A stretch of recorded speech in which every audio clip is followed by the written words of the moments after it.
نوح علیہ السلام کا ایک بیٹا سام تھا۔ عرب اور بنی اسرائیل اسی کی طرف منسوب ہیں۔ اسی سام کے پوتوں سے ہود علیہ السلام پیدا ہوئے۔ ان کا نسب نامہ اس طرح ہے: ہود بن عبداللہ بن رباح بن جارود بن عامر بن اوس بن ارم بن سام بن نوح۔ ہود علیہ السلام کی قوم کو قوم عاد اور قوم ارم بھی کہا جاتا ہے، کیونکہ عاد اور ارم ہود علیہ السلام کے اجداد تھے۔ قوم ہود احقاف نامی ایک بستی میں آباد تھی، اور یہ بستی عمان اور حضرہ موت کے درمیان ریت کے ٹیلوں والے علاقے میں تھی۔ عربی میں احقاف ریت کے ٹیلوں کو کہتے ہیں۔ یہ علاقہ سمندر کے کنارے واقع تھا اور شہر کے نام سے پکارا جاتا تھا۔ قرآن مجید میں سورۃ الاحقاف آیت 21 میں اللہ تعالیٰ نے انہیں ان کی بستی کی طرف منسوب کرتے ہوئے مخاطب کیا ہے۔ اور عاد کے بھائی کو یاد کرو جبکہ اس نے اپنی قوم کو احقاف میں ڈرایا۔ قوم عاد کے لوگ اپنی رہائش کے لیے خیمے پسند کرتے تھے۔ ان کے خیمے بہت مضبوط اور پختہ ہوتے تھے۔ یہ لوگ ان کو بڑی مہارت سے بناتے تھے، پھر ان پر فخر کرتے تھے۔ اللہ تعالیٰ سورۃ الفجر آیات 6 تا 8 میں فرماتے ہیں: کیا آپ نے نہیں دیکھا کہ آپ کے رب نے عاد کے ساتھ کیا کیا، جو نسل ارم سے تھے، ستونوں والے تھے، جن کے مانند کوئی قوم دنیا کے ممالک میں پیدا نہیں کی گئی۔ اللہ تعالیٰ نے ان کی کاریگری اور فن کی ایک مثال دی ہے کہ وہ ایسے خیموں میں آباد تھے جن کے ستون بہت مضبوط تھے، طاقتور تھے۔ ان لوگوں نے شہروں اور بستیوں کو ایسی کاریگری سے بنایا کہ ان کے متعلق عجیب و غریب روایات مشہور ہو گئیں۔ یہ نرم زمین میں خیمے بناتے تھے، اس کے ساتھ پہاڑوں میں محل بھی بناتے تھے، حالانکہ رہائش کے لیے زمین پر خیمے موجود تھے۔ گویا بیکار دولت اور وقت برباد کرتے، پھر اس پر فخر کرتے۔ شہروں میں جو راستے اور سڑکیں تھیں وہ بہت چوڑی تھیں۔ ان جیسے طویل اور قوی لوگ بعد میں پیدا نہیں ہوئے۔ کاریگری اور فنکاری میں یہ لوگ اس مقام تک پہنچے کہ پھر کوئی نہ پہنچ سکا۔ یہ لوگ عرب تھے اور عربی میں بات چیت کرتے تھے۔ ہود علیہ السلام بھی عربی تھے۔ اسماعیل علیہ السلام سے پہلے کے عرب باشندے عرب عاربہ کہلاتے ہیں۔ ان کے مشہور قبائل یہ ہیں: عاد، سمود، جرہم، امیم، قحطان اور مدین وغیرہ۔ ابراہیم علیہ السلام کی اولاد میں اسماعیل علیہ السلام کے بعد آنے والے لوگ عرب مستعربہ کہلاتے ہیں۔ اسماعیل علیہ السلام عربی نہیں تھے، کنعانی تھے۔ جب ابراہیم علیہ السلام اسماعیل علیہ السلام کو مکہ معظمہ میں چھوڑ آئے اور اسماعیل علیہ السلام نے عربوں سے میل جول قائم کیا تو ان سے عربی سیکھ لی اور اس میں بہت مہارت پیدا کر لی، یہاں تک کہ آپ کو عرب کا فصیح کہا جانے لگا۔ اہل عرب میں فصاحت و بلاغت آپ ہی سے آئی۔ رسول اللہ صلی اللہ علیہ وسلم بھی اسی انداز میں فصیح و بلیغ عربی میں بات کرتے تھے۔ طوفان نوح کے بعد جب دوبارہ لوگوں کو پیدا کیا گیا تو وہ ایک مرتبہ پھر ان بستیوں میں رہنے کے لیے چلے گئے جہاں نوح علیہ السلام رہا کرتے تھے۔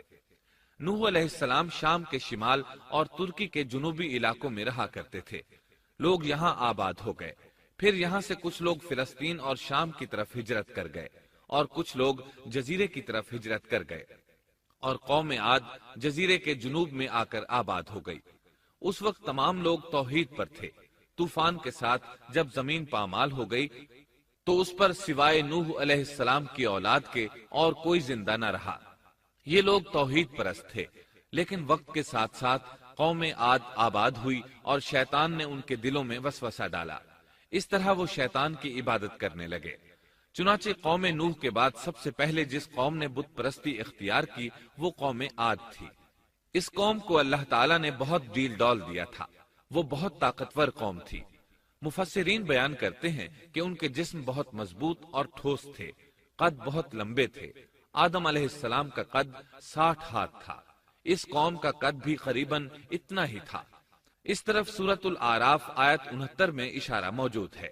اللہ تعالیٰ فرماتے ہیں: اور تم وہ حالت یاد کرو جب اللہ نے تمہیں قوم نوح کے بعد جانشین بنایا اور ڈیل ڈول میں تمہیں زیادہ پھیلاؤ دیا، سو تم اللہ کی نعمتوں کو زیادہ یاد کرو تاکہ تم فلاح پا جاؤ۔ ہود علیہ السلام کی زبانی اللہ تعالیٰ ان کی فنکاری کو بیان کرتے ہوئے فرماتے ہیں کہ ہود علیہ السلام نے ان سے کہا: کیا تم ایک ایک ٹیلے پر بطور کھیل نشان لگا رہے ہو؟ مطلب یہ کہ یہ لوگ پہاڑوں کی چوٹیوں پر محل تعمیر کرتے تھے۔ جب ان سے کہا جاتا کہ تم رہتے تو زمین پر ہو اور گھر پہاڑوں پر بناتے ہو، اس کی کیا وجہ ہے؟ اور تم اتنے مضبوط محل تعمیر کر رہے ہو، گویا ہمیشہ یہیں رہو گے۔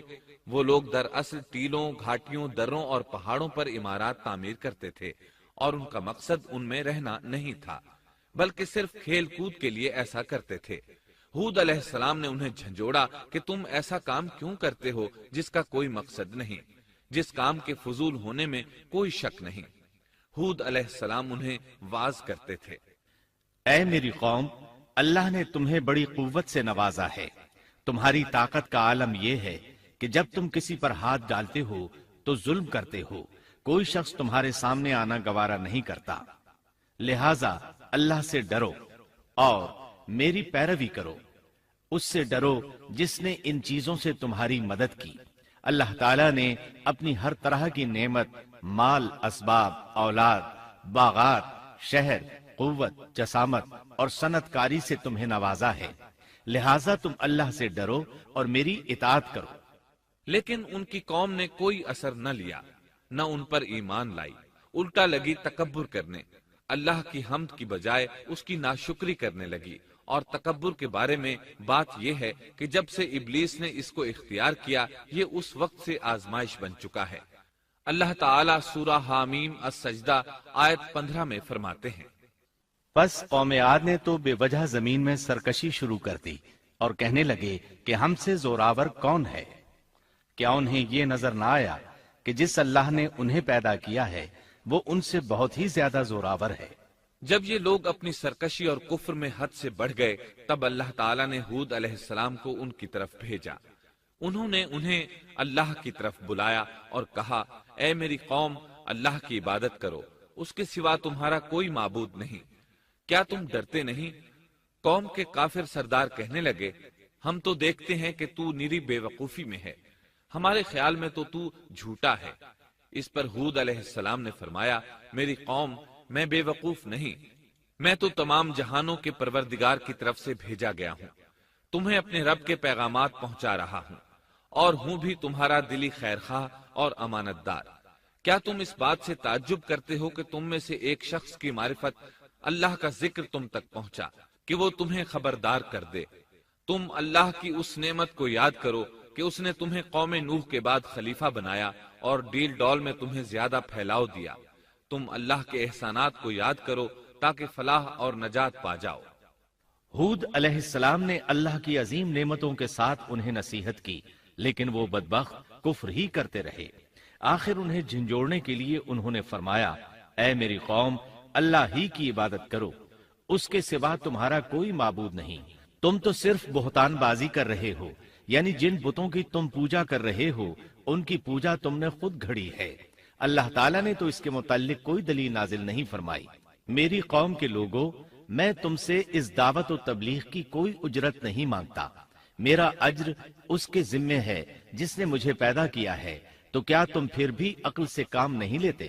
اے میری قوم کے لوگوں، اپنے رب سے گزشتہ گناہوں کی معافی طلب کرو، آئندہ گناہوں سے توبہ کرو، تاکہ وہ برسنے والے بادل تم پر بھیج دے اور تمہیں طاقت میں اور بڑھا دے، تاکہ تم گناہگار ہونے کے باوجود روگردانی نہ کرو۔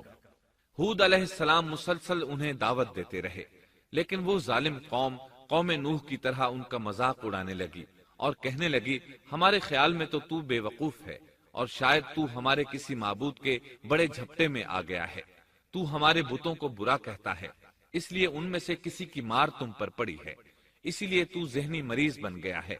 وہ ظالم لوگ چونکہ آخرت پر ایمان نہیں رکھتے تھے اور دنیا میں خوشحالی کی زندگی بسر کر رہے تھے، اور تھے بھی اپنی قوم کے سردار، اس لیے اپنے ماتحتوں سے کہنے لگے، یہ تو تم جیسا ہی انسان ہے، وہی کچھ کھاتا ہے جو تم کھاتے ہو، اور پیتا بھی وہی کچھ ہے جو تم پیتے ہو۔ اب اگر تم نے اپنے جیسے انسان کی اطاعت قبول کر لی تو سخت خسارے میں رہو گے۔ کیا یہ تمہیں اس بات سے دھمکاتا ہے کہ جب تم مر کر خاک اور ہڈیاں بن جاؤ گے تو پھر زندہ کیے جاؤ گے؟ ہرگز نہیں، یہ بات امکان سے باہر ہے جس کا وعدہ تم سے کیا جاتا ہے۔ یہ زندگی تو صرف دنیا کی ہے، ہم مرتے جیتے رہتے ہیں، ہم پھر نہیں اٹھائے جائیں گے۔ یہ تو وہ شخص ہے جس نے اللہ پر جھوٹ باندھا ہے۔ ہم اس پر یقین کرنے والے نہیں۔ ہود علیہ السلام انہیں دعوت دیتے رہے یہاں تک کہ ان کی قوم نے واضح طور پر کہہ دیا کہ آپ ہمیں واز سنائیں یا نہ سنائیں، ہم تو اپنی روش نہیں چھوڑیں گے، یہ تو پرانے لوگوں کا دین ہے۔ اس طرح قوم انہیں مسلسل جھٹلاتی ہی رہی۔ آخر ہود علیہ السلام نے بھی انہیں کھلم کھلا دھمکی دی اور فرمایا، لوگوں سنو، میں صرف تمہیں ہی نہیں اللہ کو بھی گواہ بنا کر اعلان کرتا ہوں کہ اللہ کے سوا جس کی عبادت ہو رہی ہے میں ان سب سے بری طرح بیزار ہوں۔ اب تم ہی نہیں اپنے ساتھ اوروں کو بھی بلا لو اور اپنے ان سب جھوٹے معبودوں کو بھی بلا لو، اور تم سے جو ہو سکے مجھے نقصان پہنچا دو، مجھے کوئی مہلت نہ دو، نہ مجھ پر ترس کھاؤ۔ یہ فرمانے کے بعد انہوں نے اللہ سے دعا کی، اے پروردگار، ان کے جھٹلانے پر تو میری مدد فرما۔ اللہ کی طرف سے آپ کو جواب ملا، یہ تو بہت ہی جلد اپنے کیے پر پچھتانے لگیں گے۔ اللہ کے نبی کا انکار کرنے، اس سے بغض رکھنے اور اس کا مذاق اڑانے والوں کا انجام کیا ہوا؟ اللہ نے انہیں ایسے زناٹے کی آندھی سے تہس نہس کیا کہ جس کی تاریخ میں مثال نہیں ملتی۔